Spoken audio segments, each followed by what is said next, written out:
নবী করিম সাল্লাল্লাহু আলাইহি সাল্লাম সোম এবং বৃহস্পতিবার নফল রোজা রাখতেন। এবং কেন তিনি ওই দিন রোজা রাখতেন জিজ্ঞাসা করা হয়েছে, তখন জবাবে তিনি বলেছেন, বিশেষ করে সোমবার সম্পর্কে বলেছেন, সহিহ মুসলিমের হাদিসে আসছে যে ওই দিন যাকা ইয়াউমুন ওয়ালিদতু ফীহি, এই দিন আমার জন্ম হয়েছে, সেজন্য আমি রোজা রাখি। তার নবী সাল্লাল্লাহু আলাইহি সাল্লাম তার জন্মের দিনে রোজা রেখেছেন, আর আমরা জন্মের দিনে আরো বেশি করে খাই। নবী করিম সাল্লাল্লাহু আলাইহি সাল্লাম সোম বৃহস্পতিবার সিয়াম পালন করেছেন। কেন করেছেন জিজ্ঞাসা করা হয়েছে, আরেকটি কারণ তিনি বলেছেন যে এই দুই দিনে বান্দার আমলনামা আল্লাহর সামনে উপস্থাপিত হয়। এখন কথা হলো, শাবান মাসে আমলনামা উপস্থাপিত হয়, আবার সোম বৃহস্পতিবার আমলনামা উপস্থাপিত হয়, আমলনামা কয়বার উপস্থাপিত হয়?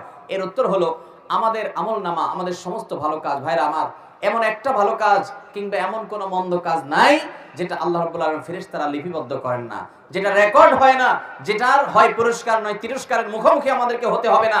এমন একটা মুহূর্ত নাই, আল্লাহর সামনে দাঁড়াতে হবে, সবগুলো হিসাব করা হচ্ছে এবং আল্লাহ তাআলা সবগুলো আমাদের সামনে প্রকাশ করবেন কিয়ামতে। তো প্রতিটা মানুষের তার আমলনামা সমূহকে আল্লাহর সামনে তিনটা ধাপে পেশ করা হয়, উপস্থাপন করা হয়। এখানে আশেপাশে কলকারখানা অনেক বেশি, আপনারা বিভিন্ন প্রতিষ্ঠানে চাকরি করেন, অনেকে আছেন, আপনাদের জন্য বুঝতে সুবিধা হবে। আপনারা আপনাদের মালিকের কাছে অথবা উপরস্থ অফিসারের কাছে, দায়িত্বশীল বসের কাছে আপনারা অনেক সময় ডেইলি রিপোর্ট দেন, অনেক সময় সাপ্তাহিক রিপোর্ট দেন, অনেক সময় মাসিক রিপোর্ট দেন, অনেক সময় বাৎসরিক রিপোর্ট দেন। এরকম সিস্টেম আছে না নাই? ঠিক একইভাবে প্রতিদিনের রিপোর্ট আল্লাহর ফেরেশতারা, দিনে যারা দায়িত্বশীল থাকেন, প্রত্যেকটা মানুষের জন্য ফেরেশতা নিয়োজিত আছে, আপনার জন্য, আমার জন্য, ওনার জন্য, সবার জন্য আছে। এই ফেরেশতারা সকালে এসে সারাদিন আমাদের আমলনামা সব লিপিবদ্ধ করে, এগুলো নিয়ে সন্ধ্যার সময় আল্লাহর কাছে জমা দেয়। আবার সারা রাত কি করি আমরা, ওইটার জন্য আলাদা ফেরেশতা এসে সকালে গিয়ে জমা দেন। এটা হলো ডেইলি রিপোর্ট। আর সোমবার বৃহস্পতিবার রিপোর্ট দেন, এটা হলো সাপ্তাহিক রিপোর্ট। আর আমাদের সারা বছরের আমলনামা জমা দেওয়া হয় শাবান মাসে, এটা হলো আমাদের বাৎসরিক রিপোর্ট। তাহলে রিপোর্ট মোট কয়বার জমা দেওয়া হয়?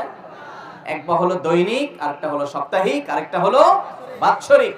আল্লাহর কাছে আমাদের আমলনামার হিসাব দেওয়া হয়। ভাইরা আমার, আমরা কয়জন মানুষ খবর রাখি যে আমি আজকে সারা দিনে যা করেছি সন্ধ্যার আগে আগে জায়গা মতো সব জমা হয়ে গেছে?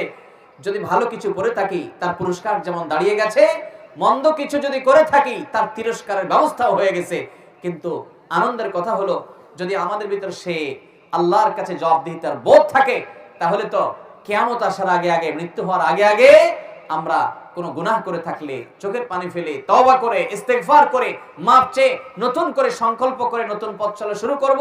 তাহলে ফেরেশতারা আমার বদামল যদি আল্লাহর কাছে জমা দিয়েও থাকেন, আল্লাহ তাআলা সেটা ডিলিট করে আমার প্রোফাইলকে ক্লিন করে দিবেন ইনশাআল্লাহ।